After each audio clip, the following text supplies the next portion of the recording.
Did a really big onion harvest. I'm gonna show you how I dry them.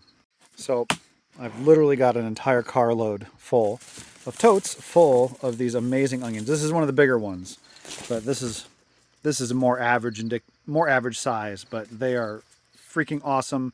It was a great year for onions. So I'll show you what's going on. You don't need a drying rack like this. You can use almost anything. I don't believe that it needs to be a fence. I think it could also just be boards, especially if they're wooden.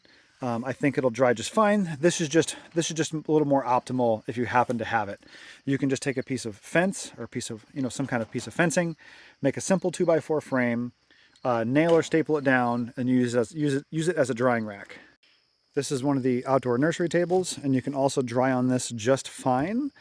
I just would be careful doing it outdoors without any cover, just in case it rained and it would rehydrate the onions, which is what we're trying to avoid.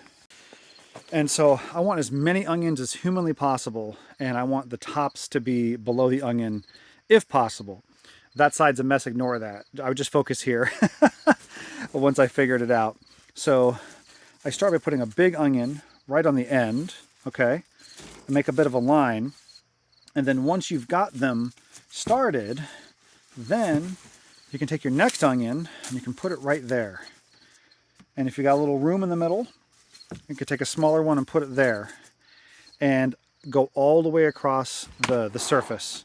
And it's gonna take a minute, but what this is doing is this is getting the onions up and the stems down, and the stems will dry from the bottom and the onions will dry from the top up, and this will prevent them from getting moldy.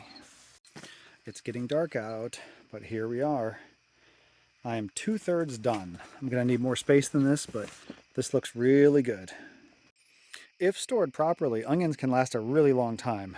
I'm sure there are different and or better ways in different contexts to dry your onions going into fall and for winter storage, but we eat a lot of onions around here. All these onions are probably not going to last until March.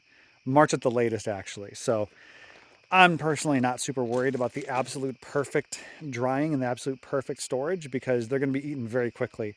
And one of the things about saving as much food as you can for winter is to go through it pretty often, weekly or at least 2 times a month.